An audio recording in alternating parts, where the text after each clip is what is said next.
Hi everyone, welcome back to the Mindful Parents. I want to talk to you about a little situation that I'm sure you have found yourself in, like many parents of toddlers, in which your child is not listening to you, or you've kind of told them already, don't touch that, or don't do that, and they continue to do so. And so now you're getting frustrated with the situation, you're losing control, and so you end up resorting to yelling at them. And I just want to know, how did you feel after you yelled at your kids? And when I talk to a lot of parents, most of them say they feel really guilty about it. They don't like having to yell at their kids. They wish that there was another way. And I'm here to tell you, there is. You don't have to yell at them. There are calming ways that you can discipline your child, and that's what today's video is going to be all about. And if you're new to my channel, my name is Katherine Stewart. I'm a mom of two and a behavior analyst, and I work with many parents helping them understand their child's behavior. Now, first, what I want to do is I want to address the yelling.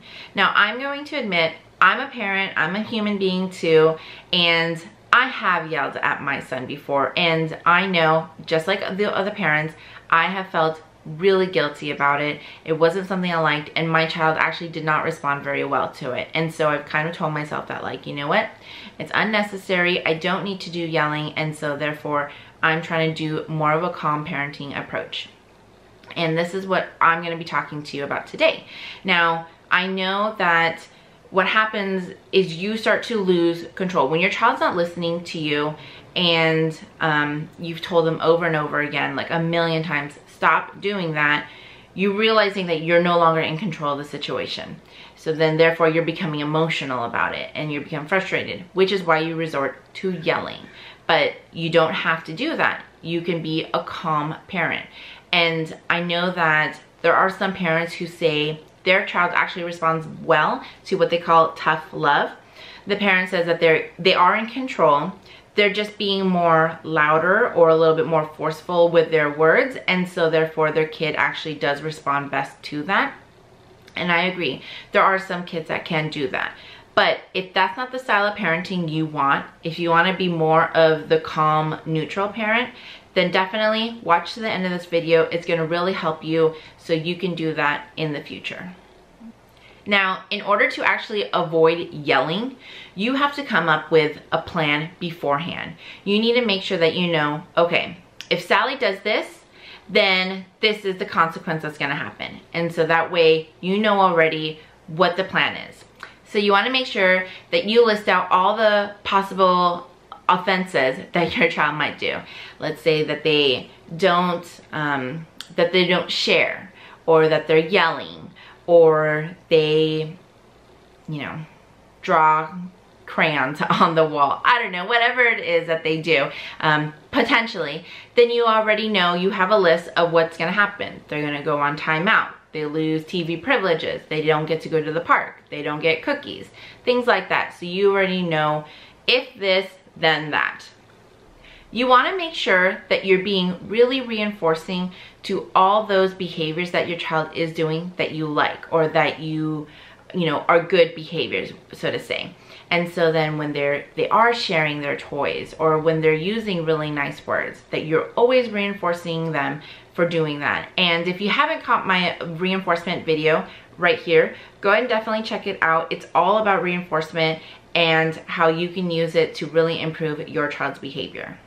If for some reason your child is still not listening to you and they're not doing what's told, or they're not stopping what they're being told to stop doing, then you want to go ahead and warn them about the consequences. So if you don't do this, then you don't get this.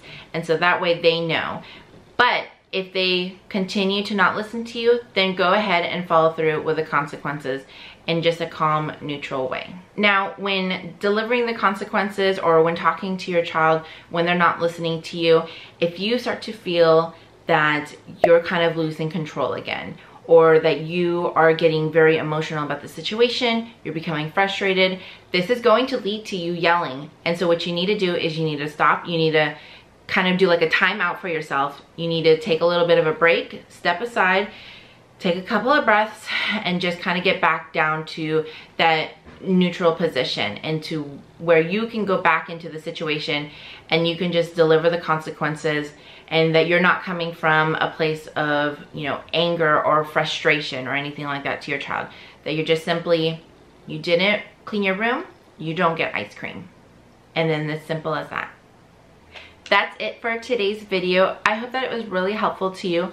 If you have any parenting questions at all, go ahead and leave them down in the comments below. I would love to connect with you, and I'd love to help answer any questions that you might have, or maybe I can even make a video just for you in regards to your question.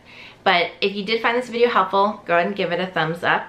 And if you're new to my channel, I'd love for you to subscribe. I make new parenting videos every week. And if you haven't done so already, go ahead and hit that notification bell so you'll be notified of my next video.